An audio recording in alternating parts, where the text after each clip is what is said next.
let's just call it what it is.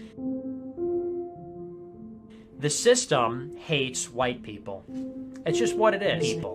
This little boy, Cash Gernon, was murdered, dragged out of his bed in the middle of the night in his home, and murdered outside his house in the street by a black man because he was white.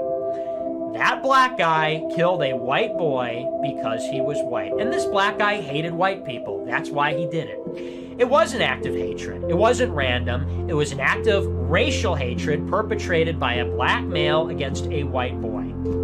And why is everybody so afraid to call it that? Of course that's what it is.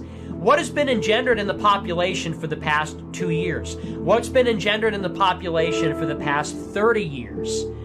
Other than anti-white hatred. Basically, people are bred from cradle until grave thinking that white people are uniquely evil people. White people bear a special guilt for all the problems of this country, all the problems of every other group, and really like all the problems of humanity. And that's a guilt that is ancestral, it's not individual, everyone has it, and you can never overcome it. And it's as a consequence of this that these things are becoming more and more common. White people are being dehumanized.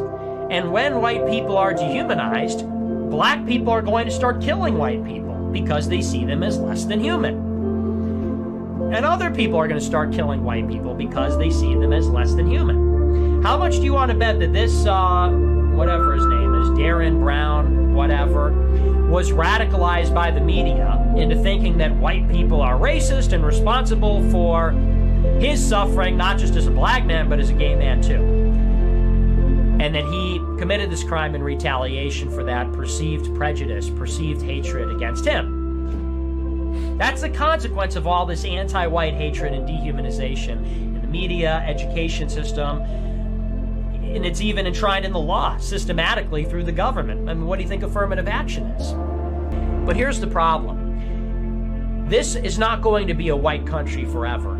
And it's not going to be a white country for very much longer. In a lot of places, it already isn't. And in a lot of ways, it already isn't a white country anymore.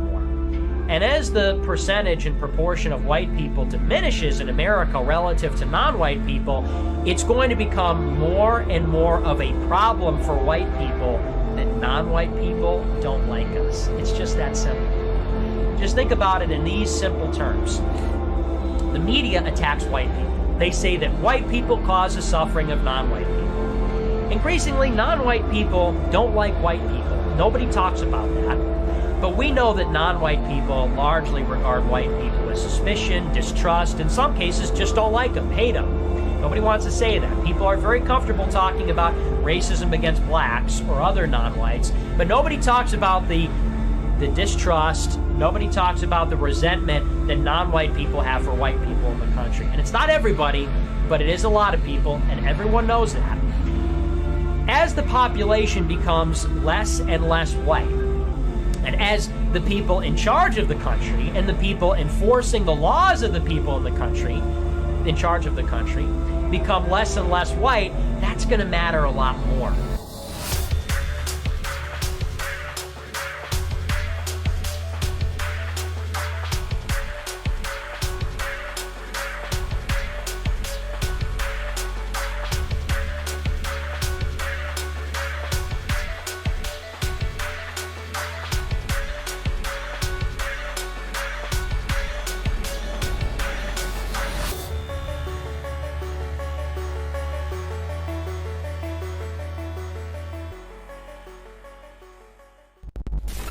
you